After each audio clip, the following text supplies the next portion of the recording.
Did you know that the developer of Grand Dunman, Singhaiyi, actually bid $200 million for the CDL to acquire this piece of land along Dunman Road? With this information, this also means that the developer break-even price for 99-year leasehold development Grand Dunman is almost exactly the same as a freehold development, the Condominiums along Jiangsu Avenue. So with this, is Grand Dunman still a worthwhile buy? In this video, I'm going to talk about my analysis of Grand Dunman, which is launching at the start of July, and at the YouTube description below, I've also attached a link where you can see the aerial view of the development. So if you have not managed to see the aerial view of the development, be sure to check this out. Now let's go on to the analysis. Let's go. Alright guys, thank you for watching this video. So today I'm going to do a quick review about this upcoming development called Grand Dunman. So far they have made a lot of hype about this development. So Grand Dunman will be estimated to launch in the 1st of July. So we are less than a month before this development is launched in District 15. Okay? Alright, so let's move into the development itself. So for Grand Dunman, right, there's a total of 1,008 units. And they have 1-bedroom type all the way to 5-bedroom penthouse. Right, so you can see they have pretty big development at 1,008 units. And the site area is above 25,000 square meters. And the gross floor area is about 88,000 square meters. Right, so I just want you guys to pay a bit of attention over here. You can see for the gross floor area 88,000 square meters, right? This is something to note that is very important in my analysis of Grand Dunman moving ahead. Okay, so alright, so let's take a look at firstly, what is the estimated launch price?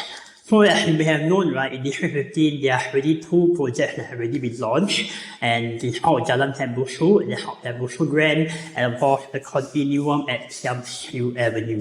Right, so you can see that for Tembusu Grand, the average price is about $2,473 per square feet. So based on the break-even of the developer, they are launching at roughly about 16% profit margin. Right, so of course, Jiangsu Avenue is the Condominium. So this land, right, is bought slightly cheaper as compared to, about the same price as Grand Dunman. So their break-even is 2296 per square feet.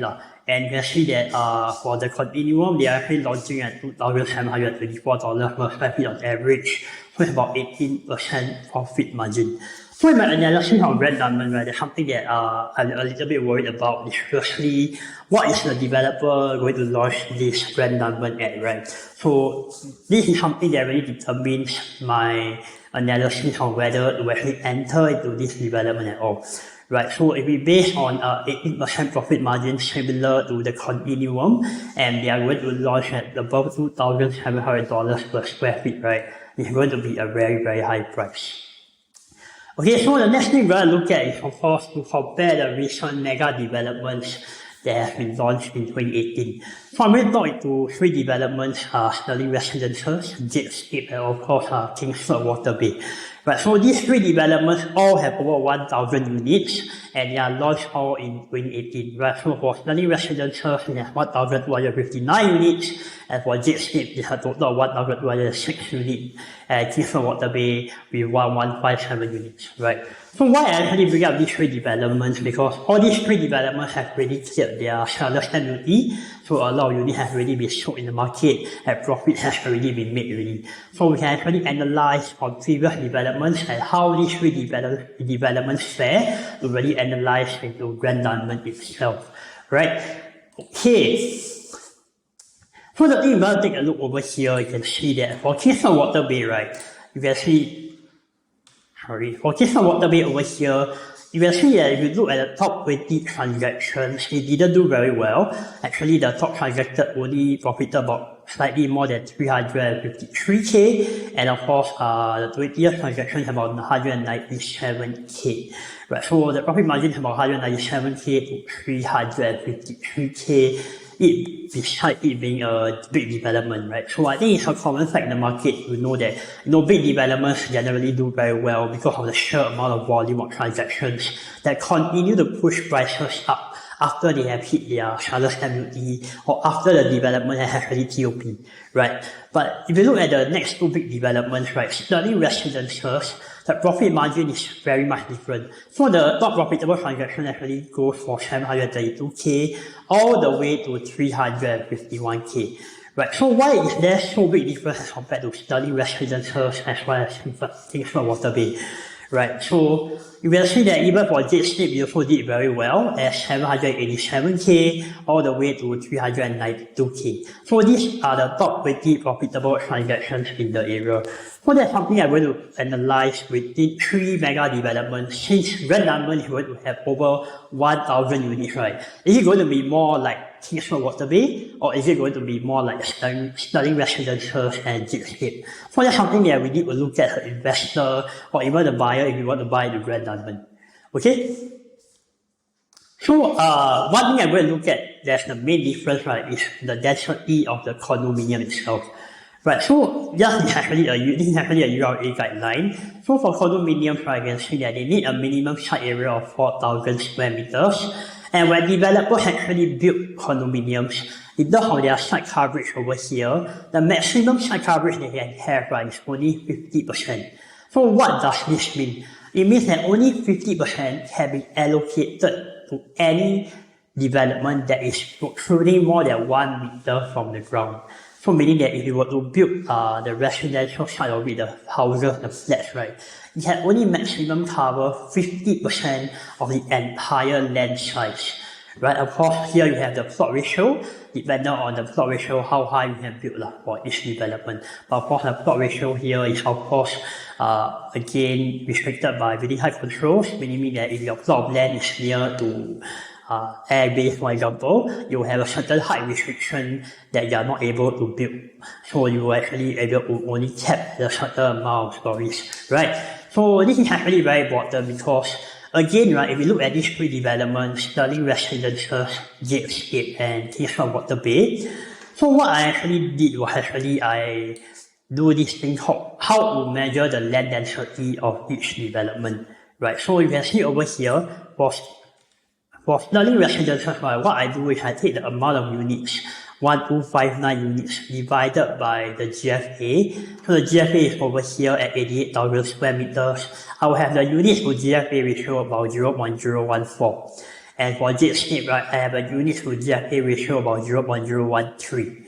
And for Kingsford Waterway, I will have a much higher units to GFA ratio at 0.024. So this is very important because the amount, the figure actually tells you how dense the developer actually built the whole development, right? So because the gross floor area over here is basically telling you how much can actually you build in the whole entire piece of land. So how you get the gross floor area is the plot ratio time multiplied by the land size, right? So you can see that in terms of Sterling Residences, they are with 1,259 units, it's actually a pretty reasonable unit to GFA ratio. But you can see that for Kingsford Waterway, it's a much denser development. So this is very important to actually estimate profit margins because for condominiums, right, they are very dense when they actually pack everything together, not as much landscaping, not much communal area, not much facilities. It may not lead to very, very strong resale demand, right? So not all big developments are made the same way. We cannot merely look at the number of units in that development, but more importantly, the right thing to look at is how dense the development is. If we are lost over here, don't worry, I'll cover more in the next few slides. So if you take a look at, firstly, the site plan of Sterling Residences, right? So whatever I circled over here in green color is basically the landscaping and the communal areas, the common areas, the facilities. So for Sterling Residences, you can see there's only 3 blocks. One over here, one over here, and one over here. Right, so you can see that the developer Logan, right, of Sterling Residences actually used the land very, very well. And you can see a lot of the land over here, right, is used for facilities, landscaping, all for the residents to enjoy. So when you actually buy into Sterling Residences, you will feel that the whole development, right, even with 1,000 over units, is very, very firm. Because the developer has really planned the whole entire development very well. Right, so this is very important, how the developer actually planned the whole entire piece of land.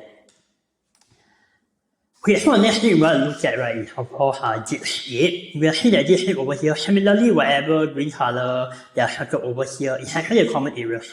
So the residential blocks are over here, 1, 2, 3, 4, 5, 6, 6 residential blocks.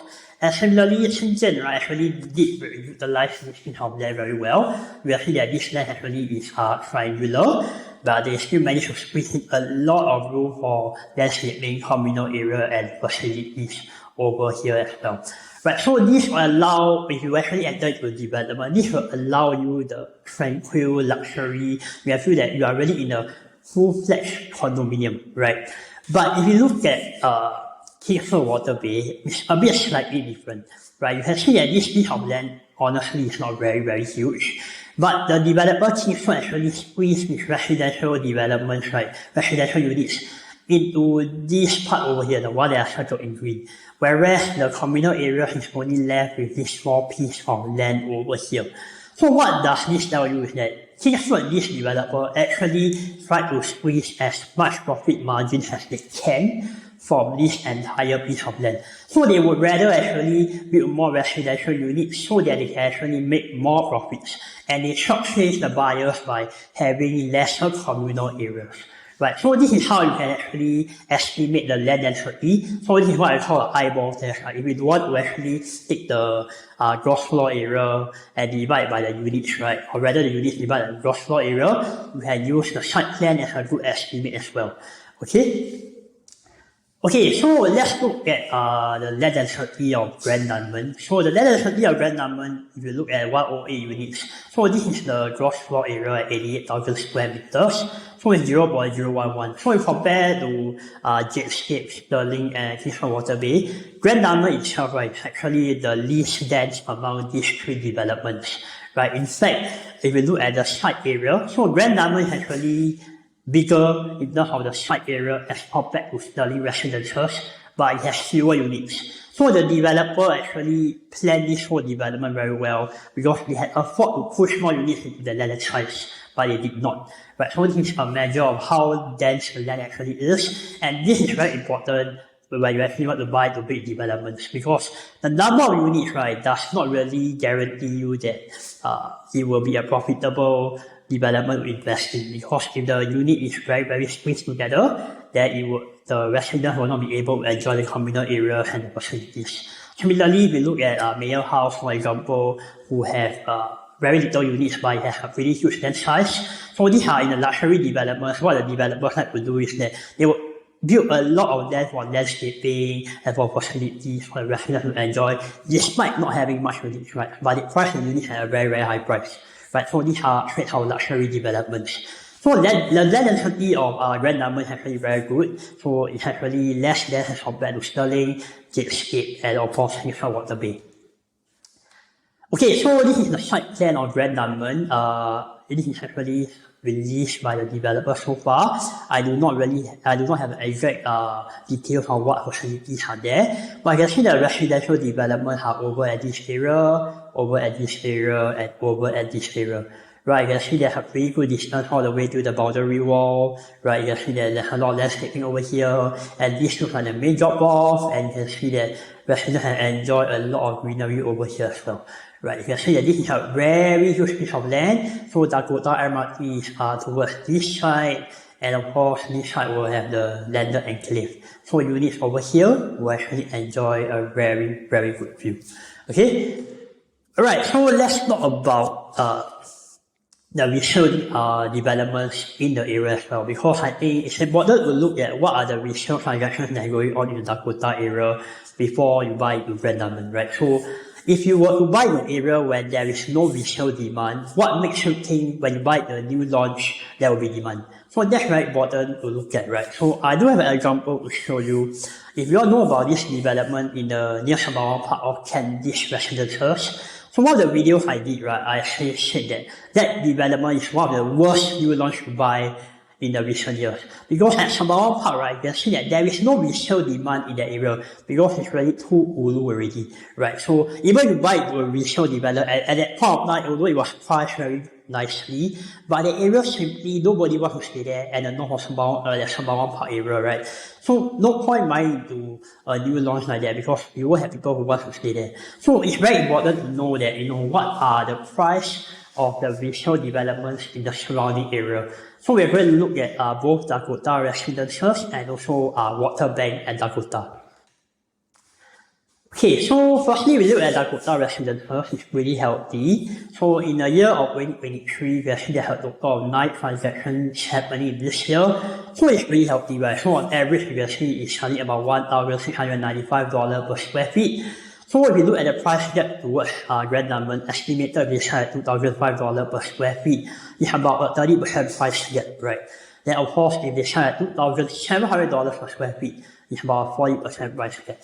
So again, whether or not to buy Grand Dunman, in my perspective, it really boils down a lot about the entry price. Because if you take a look at 30% at $2,005 is pretty reasonable, but if you are launching at $2,700 per square feet, then it might be a better option to actually go for freehold development at the Condominium. Because the Condominium is also launching at $2,700 per square feet. Right, although the Condominium and Grand Dunman, they both have very similar break-even price, but Grand Dunman ultimately is still a 99-year development. Okay, so again, we look at WATERBANK and Dakota, right? You can see that it's very, very healthy. That's something to note. There's 13 transactions in 2023, and of course, the average price is $1,721 per square feet. So this one is already a 10-year-old development, and you can see that there's a price gap of 30% towards a new launch, which is a very, very acceptable price gap in today's market. But again, if they launch at $2,700, then you might want to reconsider whether you want to enter into Grand Dunman. Right, so you can see that resale demand in the Dakota area is still very healthy. It shows that people are buying into the area, right? Although Dakota has been a very quiet area, but people are actually buying into the area. Okay, so let's talk a little bit about location itself. I realize I haven't covered much about location. So Grand Dunman is over here. It's just separated by this divider. So this is actually District 14, and this is in District 15 over here. Right, so Grand Dunman is used to be the former Broderick Secondary School. So it's merely a 2-minute walk to MRT station. So whether or not, some of my buyers have been asking me whether or not they'll be shouted to MRT, it's not confirmed yet, because I think these two areas are managed by two different constituencies, and hopefully they are able to build MRT shelter all the way to the MRT station, right? But again, not confirmed yet. So again, there's a good school here, Conghua. Conghua is merely within 1 kilometer, and more importantly, there's also a park connector over here. Right, so this is something that allows you to cross this main road and you will cross to Dakota MRT. Right, of course, if you see surrounding, there's also HDBs, the older HDB flats, and of course, there's a newer HDB flats at the Dakota Bridge as well. Right, so this is a newly TOP, so the demand of HDB upgraders will actually come from this plot as well. So it's a pretty good location, I would say, and at the back over here is where the landed properties are. So it depends on which unit you buy and what are the placing. So of course here will be the more premium ones that actually overlook the Singhaiyi River, and of course the landed properties over here. Right, so again here we have the main road, which might have a bit of noise, but I see that based on the site plan, there's still a very good setback between the boundary walls, so that might actually negate the noise a little bit. So that's something I want to talk about this piece of land over here. So this used to be a former army camp, but if you look at the master plan later, you can see this has been zoned residential already. Okay, so let's look at the site plan again. So you can see for Grand Dunman, the main entrance is over here, and you can see that this will be the landed enclave. So these are the more premium units, and over at the top left-hand corner is where the MRT station over here. Right, so this will actually be HDB flats and the Singhaiyi River over here as well. Right, so you can see it's a pretty big, huge piece of land, and although it's a little bit triangular, but it seems that the developer has really planned out the space very, very well. Okay, so let's take a look at the master plan, right? You can see this triangle is where Grand Dunman is. So one thing that we note there is this development over here, although it's a empty piece of land right now, so it has actually got residential plot ratio of 3.5. So if you want to buy units that are facing this direction, right, you can see that it might be blocked in the future, right? Of course, if you are buying units especially the leather enclave is always the best. Because all these leather enclave you will have suddenly one new unit sprouting out of nowhere. Right, so Dakota MRT is over here. It's less than a 2-minute walk away from the MRT station. Right, so this will actually be HDB over at this area, and also HDB over at this area as well. So a lot of our potential for primary upgraders to actually buy in Grand Dunman, so that's something that's very, very good to note. Right, so you can see that even here, so there will be potential upcoming HDBs as well.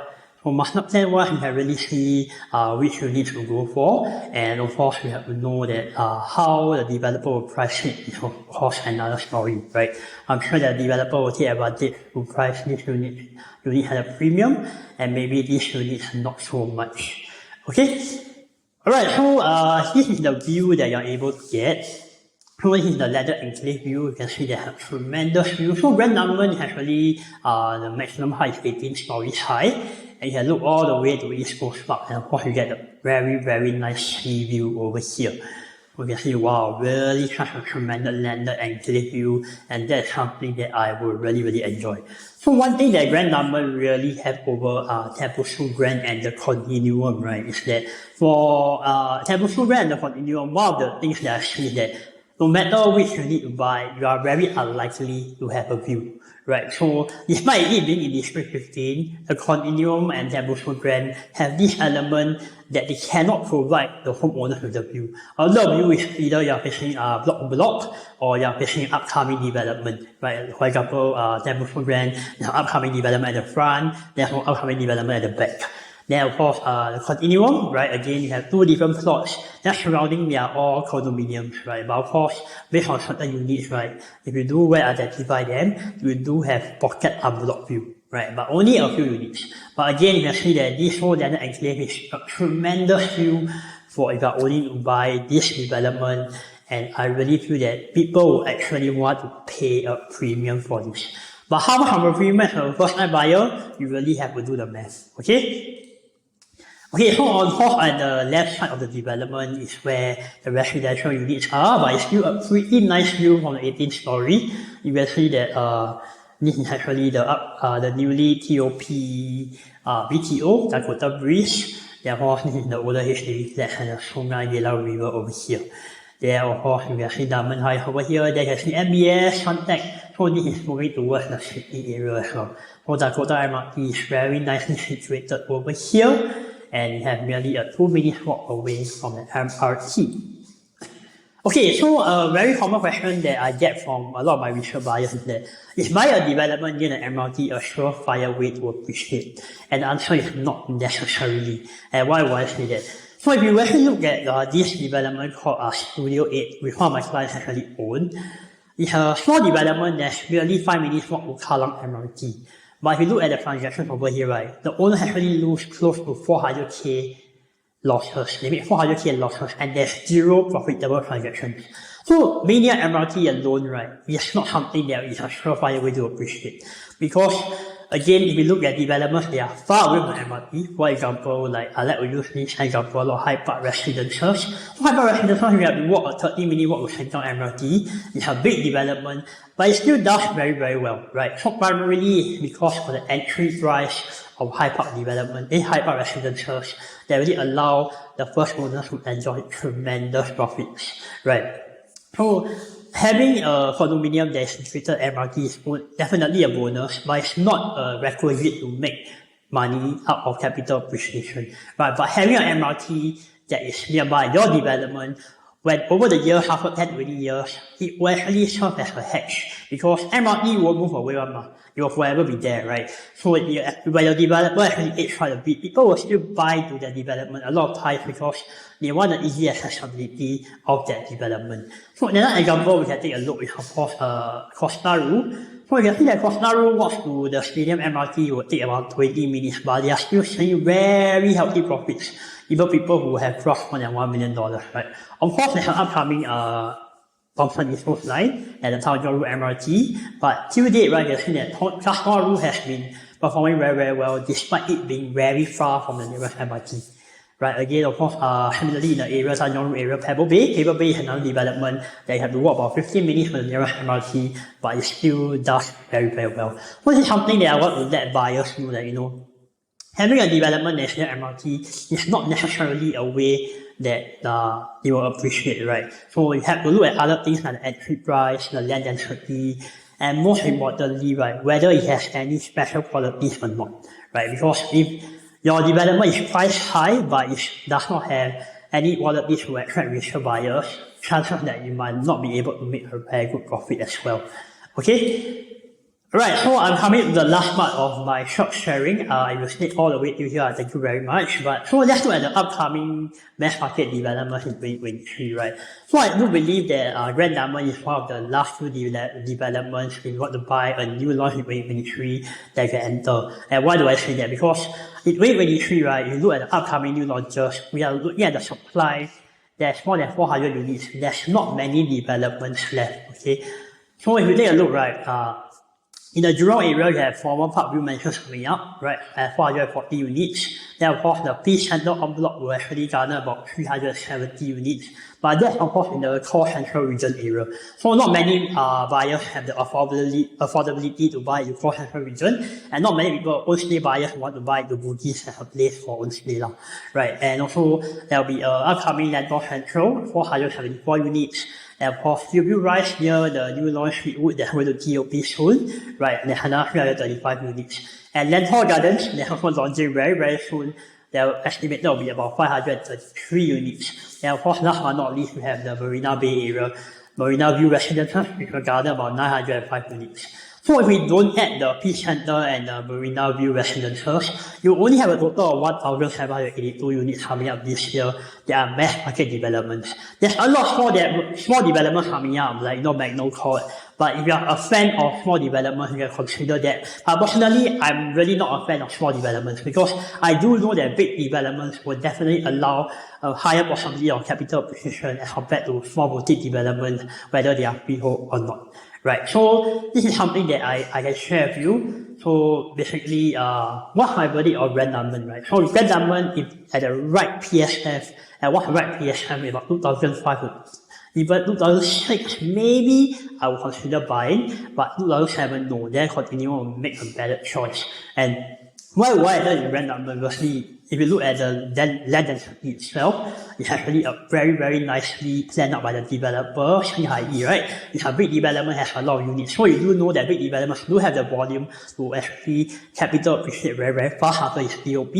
And of course, when we look at Dakota area, it has very good resale demand based on Dakota residences and also WATERBANK and Dakota, right? So you can see that this year itself, there has been almost 10 to 13 transactions going on in that area already. So you know that area is also in demand, right? Of course, something that Grand Dunman has for the unit is that it has a view, right? That Tablespoon Grand and Condominiums does not have. So if right to District 15, a lot of buyers are also looking for this thing called a sea view, right? And this development actually allows that opportunity.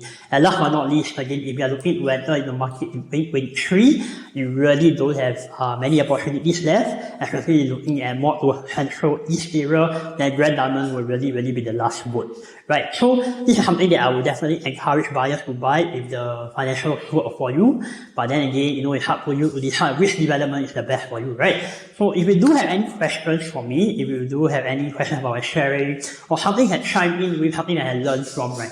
Do put in a YouTube comment or reach out to me via my social media. I will just put out my social media details at the video description. If you stay all the way till here, I thank you so much because it's the first time I'm doing this video and this kind of sharing towards my computer, right? So I really hope that you enjoyed this and it has value added to you in one way or another. If not, see you next time. Take care and bye-bye.